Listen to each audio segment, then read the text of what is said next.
everyone, welcome back to my channel. So today's video, I'm going to talk about my experience in getting a driver's permit or instruction permit here in the US.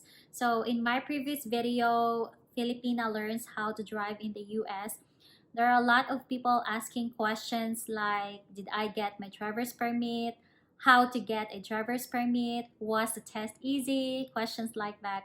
So in this video, I'm going to answer all of your questions. But before that, I would just like to let you know, guys, that back in the Philippines, I haven't driven a car because hindi ko naman siya talaga afford, okay? And besides, I didn't need one. In the Philippines, especially where I live, we can travel anywhere easily.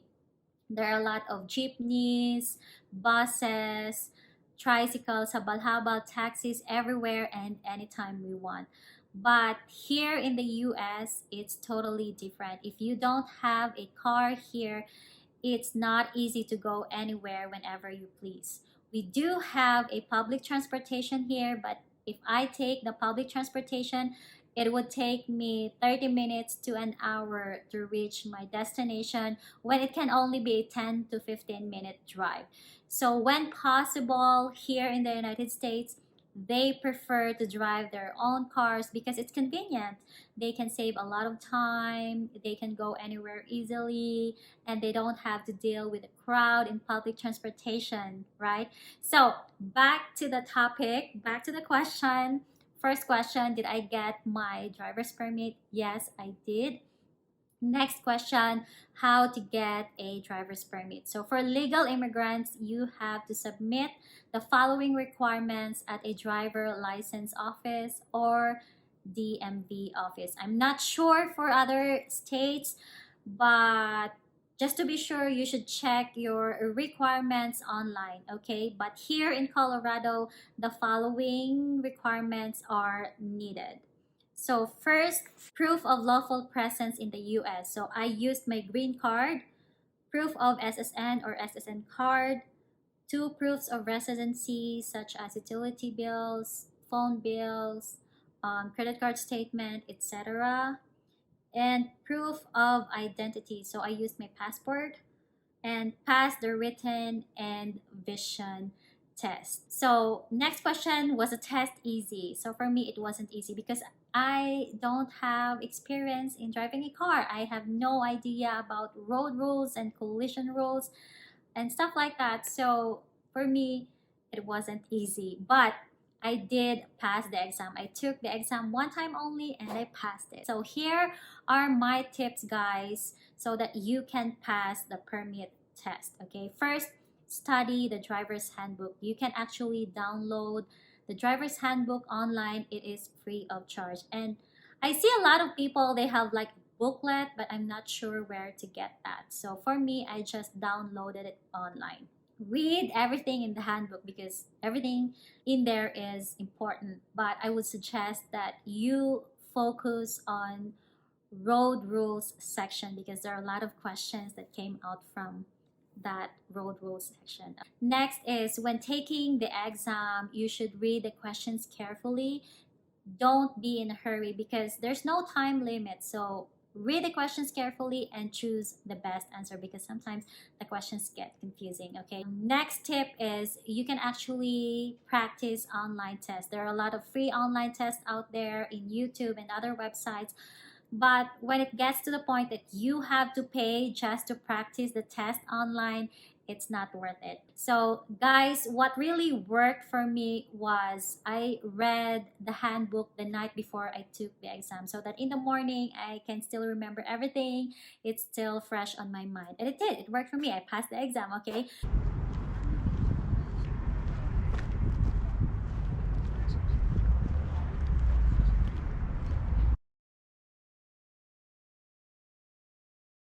So when we went to Colorado DMV, we went there on a Monday morning. We didn't set any appointment, but they would suggest that you should set an appointment prior to going to the office. But for me, I was like, nah, if they can accommodate us, then that's good. If they can't, we'll just go home. So that was my attitude. But so far, so good. They weren't busy that time. So first, ticket number. So after you pass the door at the entrance, there is a ticket machine that you have to print your ticket number and wait for your number to be called.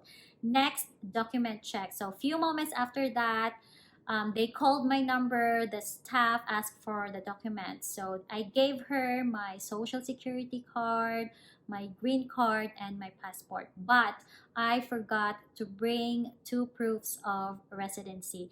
Instead, my husband pulled up two billing statements online using his phone, and she just showed her the phone that has my name and address on it. So far they accepted that.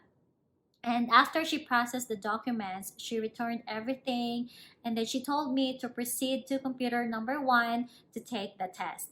So the test. So make sure that your name appears on the computer screen. It should not be other people's name. It should be your name. There are 25 multiple choice questions. You're only allowed to make 5 mistakes, or 20 over 5, or 80%. More than that, you failed the exam. So as I've said earlier, guys, that you should read the questions carefully. Take your time. There is no time limit. So after you answered all the questions, you will know the result right away. Your result will be displayed on the computer screen if you pass or failed. So far, I got 22 over 25. I have 3 mistakes.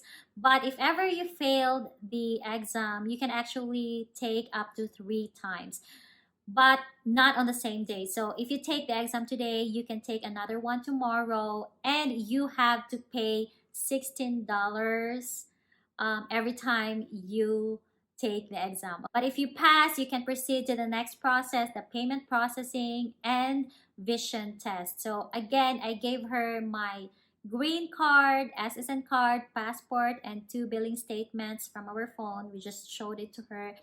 And payment for $16.80.